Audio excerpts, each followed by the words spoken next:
അയ്യപ്പേട്ട, മുഖ്യമന്ത്രി പിണറായി വിജയൻ ശിവഗിരിയിൽ വെച്ച് ചില കാര്യങ്ങളൊക്കെ പറഞ്ഞു. അത് ഹിന്ദു സനാതന ധർമ്മത്തെക്കുറിച്ചാണ്. അതിനെക്കുറിച്ച് പറയുമ്പോൾ എനിക്ക് ചോദിക്കാനുള്ളത്, ഈ ഇദ്ദേഹത്തിന് എന്താ പറയുക, ന്യൂനപക്ഷ പ്രീണനം അവസാനിപ്പിച്ച ഒരു കാലഘട്ടമായിരുന്നു ഇക്കഴിഞ്ഞ പാർലമെൻറ്റ് തിരഞ്ഞെടുപ്പിന് ശേഷം. വീണ്ടും അദ്ദേഹം ഒരു ഭൂരിപക്ഷ സ്നേഹം അവസാനിപ്പിച്ച് ന്യൂനപക്ഷ പ്രീണനം നടത്താനുള്ള മുന്നൊരുക്കം നടത്തുകയാണോ എന്നുള്ളൊരു സംശയമുണ്ട്. അല്ല, ഇതിനകത്ത് പ്രജിത, നമ്മൾ മനസ്സിലാക്കിയുള്ള ഒരു കാര്യം, ഈ ലോക്സഭാ ഇലക്ഷൻ കഴിഞ്ഞത് മുതൽ ഒരു കളം മാറ്റി ചവിട്ടി തുടങ്ങിയതാണ്. അതിനെക്കുറിച്ച് നമുക്ക് ഒരുപാട് പറയാനുണ്ടാവും. അതായത് ഒരു ദേശത്തെ, ഒരു സമുദായത്തെ മൊത്തത്തിൽ അടച്ചാക്ഷേപിക്കുന്ന രീതിയിൽ മലപ്പുറംകാരെയൊക്കെ അദ്ദേഹം ഹിന്ദു പത്രത്തിൽ വന്ന പ്രശ്നം, അദ്ദേഹത്തിൻ്റെ പരാമർശം, ഇങ്ങനെ വന്നിട്ട് ഇപ്പോൾ നടത്തിക്കൊണ്ടിരിക്കുന്ന മുസ്ലിം സമുദായത്തെ പിന്തള്ളിക്കൊണ്ട് ബഹുഭൂരിപക്ഷ സമുദായത്തെ, അതായത് ഹിന്ദു സമുദായത്തിനെ ചേർത്ത് നിർത്താനും വോട്ട് ബാങ്ക് അവിടെയാണെന്ന് വൈകി മനസ്സിലായത് കൊണ്ടാണോ അല്ലെങ്കിൽ അറിഞ്ഞുകൊണ്ട് നേരത്തെ ചവിട്ടി താഴ്ത്തിയിട്ട് ഇപ്പം ആ സ്നേഹം കാണിക്കുന്നറിയില്ല. ഏതായാലും അദ്ദേഹത്തിൻ്റെ എല്ലാ പരാമർശങ്ങളും ഇപ്പോൾ പല കോണിൽ നിന്നും കൊട്ട് കിട്ടിക്കൊണ്ടിരിക്കുകയാണ്. ആദ്യം നമുക്ക് ഒരു കാര്യം ചെയ്യാം. ആദ്യം നമുക്ക് ഇന്നലത്തെ പരാമർശത്തിലേക്ക് പെട്ടെന്ന് പോകാം.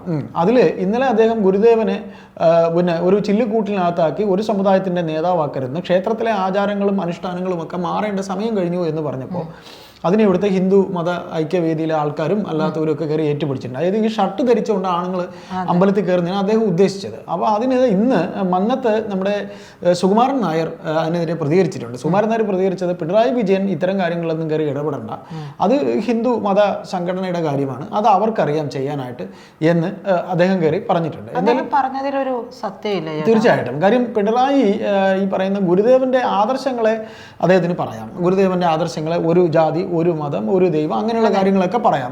അദ്ദേഹത്തിന് ഒരു രാഷ്ട്രീയ പാർട്ടിയുടെ വക്താവ് ആവരുത്, അതെല്ലാം പറയാം. പക്ഷെ ആചാരങ്ങളും അനുഷ്ഠാനങ്ങളും ഒക്കെ ഇതിപ്പം നമുക്ക് മനസ്സിലാക്കാൻ കഴിയുന്നത്, ദേവസ്വം ബോർഡ് ഈ ചില അമ്പലങ്ങളിൽ ഇത്തരത്തിലുള്ള ഷർട്ട് ധരിച്ചുകൊണ്ട് കയറുന്നതിനെതിരെ ആർക്കും ഷർട്ട് ഇട്ടുകൊണ്ട് ദൈവത്തെ തൊഴാം എന്നൊരു നിയമത്തിലേക്ക് പോകുന്നു എന്നൊരു വാർത്ത വരുന്നതായാണ് നമുക്കിപ്പോൾ അറിയാൻ കഴിയുന്നത്.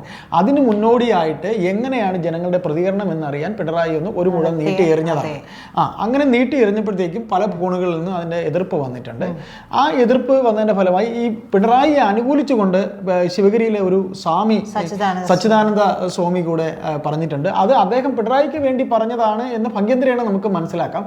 അദ്ദേഹം സുകുമാരൻ നായരെയാണ് വിമർശിച്ചത്. സുകുമാരൻ നായർ അവരുടെ ജാതി സംഘടന നോക്കിയാൽ മതി, ഇത്തരം കാര്യങ്ങളൊന്നും സുകുമാരൻ നായർ ഇടപെടേണ്ട, ഞാൻ ഒരു സന്യാസിയാണ്, ഞങ്ങൾക്ക് പറയുന്നതിൽ അർത്ഥമുണ്ട് എന്ന് പറഞ്ഞ് അവർ തമ്മിലുള്ള അടുത്ത അടിയായിട്ടുണ്ട്. ഏതായാലും നമ്മൾ ഇതിൽ ഒരു കാര്യം പറയാൻ ഉദ്ദേശിക്കുന്നത്, പിണറായിയും CPM-ഉം ഹിന്ദുവിലെ വോട്ട് ബാങ്കായ SNDP-യെ ചേർത്ത് നിർത്താൻ നോക്കി, അതിലൊരു കുരുക്കായി.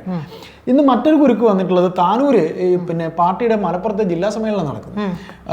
ജില്ലാ സമ്മേളനം നടക്കുമ്പോൾ അവിടെ ഇന്നിപ്പോൾ ഉണ്ടായിരിക്കുന്നത്, അത് പ്രീത അറിഞ്ഞായിരുന്നു, എ വിജയരാഘവൻ എന്ന വാമോയ കോടാലി എന്ത് പറയുന്നു പ്രജ്ഞയും ബോധവും ഇല്ലാത്ത ഒരു നേതാവ്. അദ്ദേഹം പറഞ്ഞത്, വയനാട് രാഹുലും സഹോദരിയും ജയിച്ചത് പ്രിയങ്കയും ജയിച്ചത് മുസ്ലിം വോട്ട് കൊണ്ടാണ്.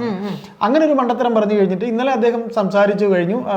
അബ്ദുറഹ്മാൻ എന്ന മന്ത്രിയുടെ മണ്ഡലമാണ് താനൂര്. കാര്യം മലപ്പുറത്തൊന്നും CPM-ന് ക്ലച്ച് കിട്ടുന്നില്ല. അവിടെ മലപ്പുറത്ത് ക്ലച്ച് കിട്ടാതെ വന്ന് താനൂർ അവർ അബ്ദുറഹ്മാനെ നിർത്തി, അബ്ദുറഹ്മാൻ ജയിച്ചു. അപ്പോൾ ഇന്ന് അവർ SDPക്കാർ പറഞ്ഞിരിക്കുന്നത്, അബ്ദുറഹ്മാൻ ഓർക്കണം, CPM ഓർക്കണം, ഈ പറയുന്ന പോലെ നിങ്ങൾ ജയിച്ചത് SDPയുടെ വോട്ട് കൂടെ കൊണ്ടാണ് എന്നൊരു കുറിപ്പ് കൂടെ അവർ ഇറക്കിയിട്ടുണ്ട്. അതായത് ഇവർ ഇത്ര നാൾ മറച്ചു വെച്ച എന്താ പറയാ, രഹസ്യം എന്ന് കരുതിയ പരസ്യമായ കാര്യം അവർ വ്യക്തമായിട്ട് പൊതുജനങ്ങൾക്ക് മുന്നിലേക്ക് തുറന്നു വെച്ചു. വോട്ട് കൊടുത്തവർ തന്നെ, ഞങ്ങൾ തന്ന വോട്ടിനാണ് നീയൊക്കെ ജയിച്ചത്. അടുത്ത മറ്റൊരു കൊട്ട് വന്നിരിക്കുന്നത് കാന്തപുരം വിഭാഗത്തിന്റെയാണ്. കാന്തപുരം വിഭാഗം പറഞ്ഞിരിക്കുന്നത് വെച്ചാൽ അവരുടെ ഒരു മാസികയിലാണ്, SSF എന്ന് പറഞ്ഞിട്ട് അവരുടെ യുവജന സംഘടനയുടെ മാസികയിൽ പറഞ്ഞിരിക്കുന്നത്, നിസ്സരീൻ എന്നുകൊണ്ടാണ് ആ മാഗസീൻ്റെ പേര്. ഏതായാലും ആ മാഗസീനിൽ നിസ്സാര എന്നാണ് മാഗസീൻ്റെ പേര്. അപ്പോൾ അതിലൂടെ അവർ പറഞ്ഞിരിക്കുന്നത്, ജമാഅത്ത് എന്ന് പറയുന്ന സംഘടനയെ CPM ഒരു പബ്ലിസിറ്റി ഉണ്ടാക്കി കൊടുക്കുകയാണ്. ജമാഅത്ത് എന്ന സംഘടനയ്ക്ക് പബ്ലിസിറ്റി ഉണ്ടാക്കി കൊടുക്കുന്നത് CPM ആണ്.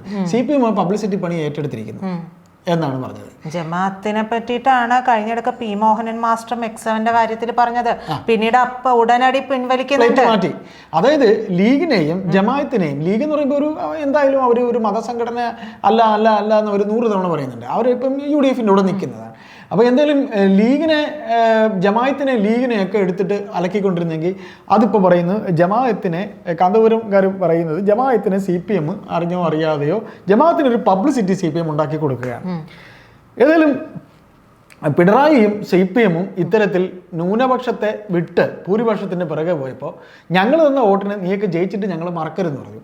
അപ്പോൾ ഇവിടെ മറ്റൊരു പ്രസ്താവനയോട് നന്ദി വേണമെന്ന് അതെ പറയുന്നത് പോലെ അതെ അല്ല അതെ അതെ ഇപ്പം മറ്റൊരു പ്രസ്താവനയോട് വന്നിട്ടുണ്ട്. യൂത്ത് ലീഗിൻ്റെ നേതാവ് അദ്ദേഹവും പറഞ്ഞിരിക്കുന്നതെന്ന് വെച്ച് കഴിഞ്ഞാൽ ഈ പറയുന്ന പോലെ എന്തുകൊണ്ട് SDPI ഇത്തരത്തിലൊരു മൃദു സമീപനത്തിലേക്ക് പോകുന്ന വെച്ചാൽ ഇവിടെ നമ്മുടെ അടുത്ത് മഹാരാജ് കോളേജിൽ ആ അഭിമന്യുവിന്റെ മരണത്തിൽ 1-ാം പ്രതി SDPI-കാരനാണ്. അപ്പോൾ ഈ 1-ാം പ്രതി SDPI-കാരനെ സർക്കാർ ശരിക്കും ഇങ്ങനെ അവനെ രക്ഷിച്ചു നിർത്തുന്ന പോലെയാണ്. ഇതുവരെ സ്വന്തം പാർട്ടിയിലെ യുവജന സംഘടനയിലെ ഒരു നല്ലൊരു ചെറുപ്പക്കാരൻ പയ്യനെ വളരെ ഇതായിട്ട് ക്രൂരമായി കുത്തി കൊലപ്പെടുത്തിയ കേസിലെ SDPI പ്രതിയാണ് 1-ാം പ്രതിയായിട്ട് എന്തുകൊണ്ട് പിടിച്ചിട്ടില്ല? അപ്പോൾ അവരെയും നിങ്ങൾ പിടിക്കരുത് എന്ന് സഖ്യമുണ്ട് ഭംഗ്യന്തരേണ പറയാതെ വെക്കുകയല്ലേ എന്നാണ് യൂത്ത് ലീഗിന്റെ നേതാവ് ചോദിച്ചത്. അപ്പോൾ നമ്മൾ ഈ ചർച്ചയിലൂടെ പറയാൻ ഉദ്ദേശിച്ച എത്രയേ ഉള്ളൂ, CPM-ന്റെ അതിബുദ്ധിയും CPM-ന്റെ ഈ പറയുന്ന പോലെ അപ്പ കാണുന്നവനെ അപ്പ എന്ന് വിളിക്കുന്ന സ്റ്റൈലും ഇന്നലെ PK ശശി പറഞ്ഞതാണത്. PK ശശിയുടെ അത് വേറെ ടോപ്പിക്കാണ്, അത് പിന്നെ പറയാം. ഇതിൽ എനിക്ക് തോന്നിയ വേറൊരു കാര്യം, ഇദ്ദേഹത്തിന് സ്വന്തം കുടുംബത്തിൽ പോലും ഭയക്കേണ്ട കാര്യമുണ്ട്. അതായത് ഭൂരിപക്ഷ പ്രീണനം നടത്തുമ്പോൾ കുടുംബത്തിനുള്ളിലും എന്താ അതെ പൊട്ടിത്തെറികൾ ഉണ്ടാകും.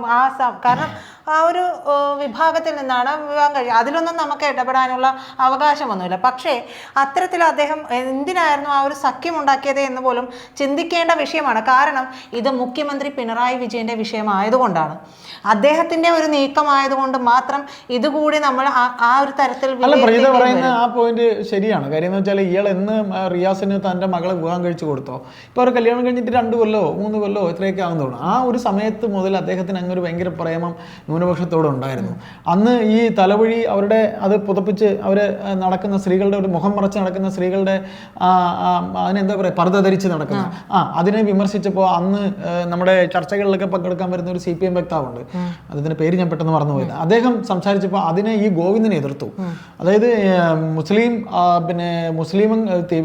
ജമായത്തിലായാലും മറ്റേത് സംഘടനകളിലായാലും വിപ്ലവം കൊണ്ടുവരുന്ന ഒരുപാട് സ്ത്രീകളുണ്ട്, അവരാണ് ഈ അവരുടെ പർദ്ദ ധരിക്കുന്നതിനെതിരെ വിമർശിക്കുന്നത് എന്ന് പറഞ്ഞുകൊണ്ട് അവരുടെ അനിൽകുമാർ എന്ന നേതാവാണ് അന്ന് സംസാരിച്ചത്. അനിൽകുമാറിനെ തിരിച്ച് ഒരു ദാക്ഷിണ്യവും ഇല്ലാതെ അന്ന് ഗോവിന്ദൻ തിരിച്ചു പറഞ്ഞിരുന്നു. അപ്പോൾ ഇവിടെ ഈ പറയുന്ന പോലെ അത് പറയുമ്പോൾ നമുക്ക് ഒരു കാര്യം പറയേണ്ടി വരും. ഈ ജാതി ഹിന്ദു സംഘടനയുടെ RV ബാബു എന്നൊരു നേതാവുണ്ട്. അദ്ദേഹത്തിന് എനിക്ക് പേഴ്സണലി അറിയാമെന്നുള്ള നല്ലൊരു നേതാവാണ്. അദ്ദേഹം പറയുന്നതിൽ കാര്യമുണ്ട്. അദ്ദേഹം പറഞ്ഞത് മുഖ്യമന്ത്രി പിണറായി വിജയൻ ഭരിച്ചാൽ മതി, ആചാരങ്ങളും അനുഷ്ഠാനങ്ങളിലേക്കൊന്നും അതിലേക്ക് വരണ്ട എന്നല്ല അദ്ദേഹം പറഞ്ഞിട്ടുണ്ടാവും. അല്ല എന്ന് വെച്ചാൽ പ്രീത അതിനകത്ത് ഒറ്റ സാരാംശമേ ഉള്ളൂ. സുകുമാരൻ നായർ പറഞ്ഞതിൽ ഒറ്റ സാരാംശമേ ഉള്ളൂ. ഹിന്ദു സംഘടനകളുടെ കാര്യങ്ങളിലേക്ക് ചാടി വീഴാനും അതിൽ അഭിപ്രായം പറയാനും അവരെ ധ്വംസിക്കാനും അവരെ തല്ലാനും ഒക്കെ പിണറായിക്ക് എളുപ്പമാണ്. നിങ്ങൾ മറ്റു സമുദായങ്ങളുടെ ആചാരങ്ങളിലേക്കും അനുഷ്ഠാനങ്ങളിലേക്കും നിങ്ങളൊന്ന് പോയി നോക്കൂ മിസ്റ്റർ പിണറായി എന്നാണ് അദ്ദേഹം പറഞ്ഞത്. അത് ശരിയാണ്. അതായത് ചേട്ടാ ഞാനും പറയാൻ ഉദ്ദേശിച്ചത് അതാണ്. തൊടണമെങ്കിൽ എല്ലാത്തിലും തൊടാനുള്ള ധൈര്യം വേണം, ആർജവം വേണം. ഇത് ഒരു സംഘടനയോ അല്ലെങ്കിൽ ഒരു വിഭാഗത്തിന്റെ മാത്രം കാര്യത്തിൽ ഒരു വിശ്വാസത്തിൽ മാറ്റം വരുത്തിയാൽ നവോത്ഥാനമാകുമെന്നൊന്നും മുഖ്യമന്ത്രി പിണറായി വിജയന് പറയാൻ പറ്റില്ല. അല്ല അത് കറക്റ്റാണ്, ആ പറഞ്ഞ പോയിന്റ് കറക്റ്റാണ്. കാര്യം അദ്ദേഹം ഈ പറയുന്ന അപ്പോഴാണ് ബാബു ചോദിക്കുന്നത്, RV ബാബു എന്ന ഹിന്ദു ഐക്യവേദിയുടെ നേതാവ് ചോദിക്കുന്നത്, അങ്ങനെയെങ്കിൽ സ്വന്തം ഐഡന്റിറ്റി മറച്ചുകൊണ്ടുള്ള സ്ത്രീകളുടെ വസ്ത്രധാരണത്തെക്കുറിച്ച് മിസ്റ്റർ പിണറായി നിങ്ങൾക്ക് പറയാൻ കഴിയുമോ എന്ന് ചോദിച്ചു.